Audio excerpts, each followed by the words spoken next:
E kam prit shumë rikthimin e Tiranës me fitore. Mjaftuan 2 ndeshje për të dalë në konkluzionin që është rikthyer? Patjetër. Okej.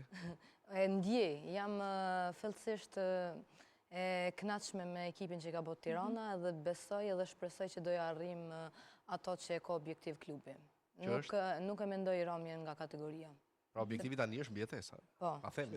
Patjetër. Mendon se ky ndryshim i ekipit po vijon në këtë ecuri të mirë për merkatën e dimrit? Patjetër, merkatu më ka pëlqyer shumë, sidomos me rikthimin e Redon Gjigjes, besoj që Tirana ka bërë një merkato të duhur dhe doja arrim. Doja arrim. Patjetër. Doja arrini. Se ne jemi konflikt interesi, themi doja arrim për ndonjë skuadër. Nisi dhe Manto na kuptojnë. Manto.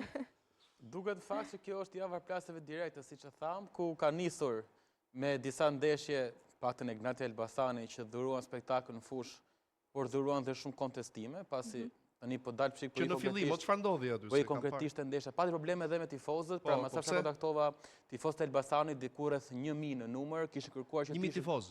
Po, ishin të gjithë prezente në stadium, por diku te 400 për tyre kishin mbetur jashtë për shkak se biletaria kishte përfunduar shitjet dhe kishte mbyllur me aq duke mos lejuar më pas hyrjen e tifozëve të tjerë.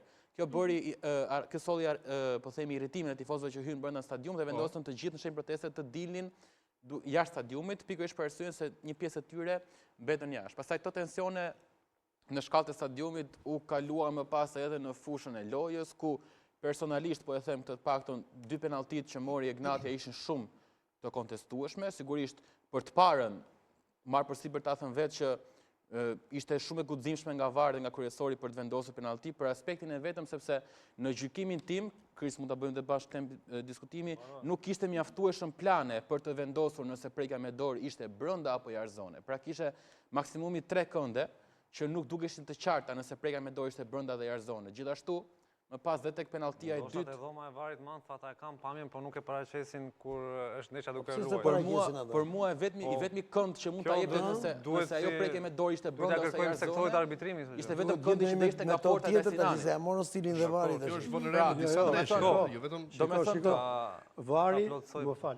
VAR-i luhet ndeshje në Rogozhin. VAR-i është në Tiranë. Jo, në këtë ndeshje ishin prezentë. Kishin çuar atë. VAR-i është në Federatë.